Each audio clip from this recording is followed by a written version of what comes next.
The 1970s was a tumultuous time for America. It was a revolution after a decade of change. With the various civil rights movements of the 1960s having achieved a great deal of legislative success, they felt as if society still needed reformation. As a result, groups and organizations formed to challenge society. Many of them were perceived as radical. Groups like the Black Panthers were even perceived as a threat to society. Movements sprung for women's liberation and sexual liberation. Although there were great strides in the name of progress, some felt like it was not enough, like they were being left out. In late 1969, the LGBT community had just experienced a turning point. The Stonewall riots pushed the community to organize and demand their rights. Just like other movements at the time, the alleged conservative ways of the 1960s were being abandoned for new methods. The Mattachine Society dominated the gay rights scene of the 1950s and 60s. The Mattachine Society pleaded that the homosexuals should assimilate into society's established roles. But after Stonewall, the LGBT community sought direct confrontation with the roles that challenged their existence. Rather than conform, they demanded to be liberated. Although this new philosophy of liberation was considered radical, there was still disagreement within the new movements. Two organizations ended up forming almost immediately after Stonewall: the Gay Liberation Front and the Gay Activists Alliance. The Gay Liberation Front was a multi issue organization. They believed that homophobia was one aspect of society that needed to be changed. They considered the whole picture: the intersection of race, class, gender, and the influences of capitalism.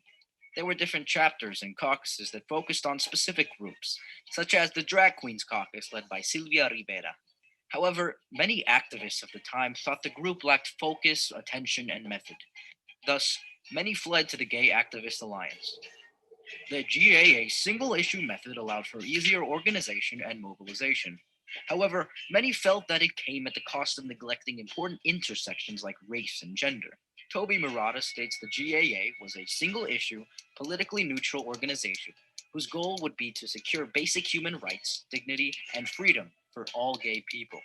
Despite its critics, it was able to organize protests against gay bar raids and form political strategies such as the ZAP. Zaps were organized events that would call attention to gay rights and force the zapped political group in question to take a stance on gay rights. Examples of this would be occupying the ABC building for better gay representation, or following politicians to tapings of shows and rushing to the stage. The first Pride Parade was held in 1970 and was initially called Christopher Street Liberation Day. The event was organized by Craig Rodwell and intended to be a commemoration of the Stonewall riots. These acts of solidarity and celebrations of queerness spread around the country.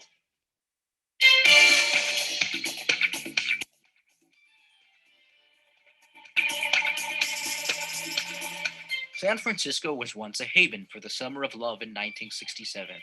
The intersection of Haight and Ashbury was a hotspot for hippies and free love. This attracted many young progressives and sexual revolutionaries. However, around the 1970s, Haight and Ashbury became a haven instead for drugs and crime. This prompted many queer people to instead move to the Castro Street. LGBT culture in San Francisco was vast. The 70s and LGBT activism were defined by the queer community discovering itself. They came together to form organizations, communities, stores, bookshops, and even churches. The Castro Street would become one of the defining cultural aspects of the LGBT community. Although the community was diverse, one of the most famous expressions of gay liberation was the Castro clone subculture. It was mostly gay men who would dress in traditionally masculine and rough clothing. Erotic artist Tom Finland wanted to celebrate gay sexuality and eroticism through subcultures like leather. The Village People, a famous disco band compromised of mostly gay men, also imitated the Castro clone style. There were several new political goals of the movements, some of which included repealing sodomy laws, decriminalizing homosexuality, repealing what they called anti cross dressing laws, ending employment discrimination, and ending harassment by police of LGBT spaces. These political goals stressed the community's desire for liberation. They wanted to be able to be out and proud and not face legal punishment.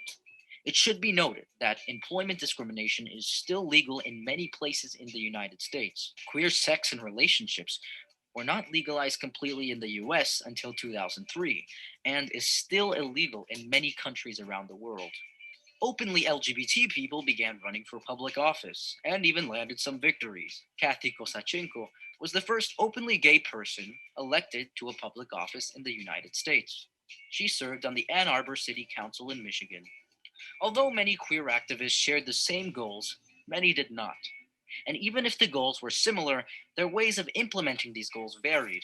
Some women felt that the Gay Liberation Front and the Gay Activists Alliance did not adequately address women's issues. Lesbian feminists were also dissatisfied with how feminist circles, like the National Organization for Women, treated queer women. They would end up organizing a high profile protest at the Second Congress to Unite Women, with the goal of having lesbian issues included in feminist circles. Another break occurred in the LGBT community. Trans people felt excluded from the movement. Many trans people felt that the gay liberation movement was becoming a white and middle class club, as Silvia Rivera called it. A group called Lesbian Feminist Liberation opposed a drag queen performance at the 1973 Pride March in New York, and Silvia Rivera took to the stage to proclaim her concerns. Y'all better quiet down. I have been beaten. I have had my nose broken. I have been thrown in jail. I have lost my job.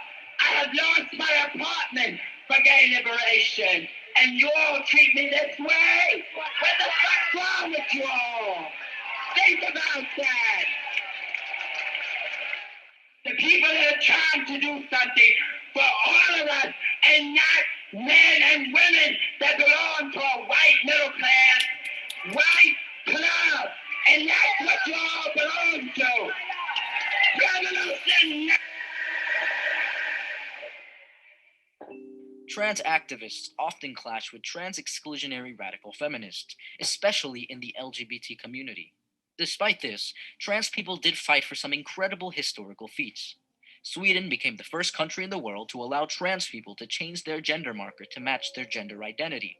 Reed Erickson, a wealthy transman philanthropist, would use his resources to donate to many transgender causes. He helped fund trans related research at Johns Hopkins, the organization that is now known as the World Professional Association for Transgender Health, pamphlets, articles, and films. Overall, the culture in America toward LGBT plus people was changing.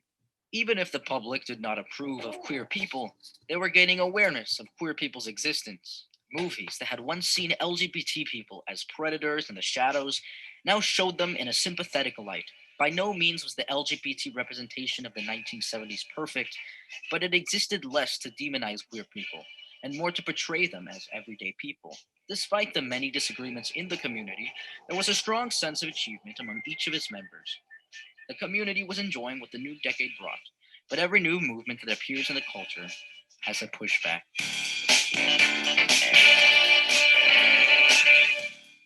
Thanks for watching. Sorry I have to talk about TERFs, but they existed and played a part in history, unfortunately. This channel is not one to mention harmful ideas and leave them hanging, because that's irresponsible, so I'm going to stress that this channel includes trans people as a positive and integral part of queer history. Anti-trans sentiment is not to be tolerated. Hi there. I'm the creator of ASMR the Gay and pansexual political parties. Today, I'm here to thank my patrons. I'm here to thank these people.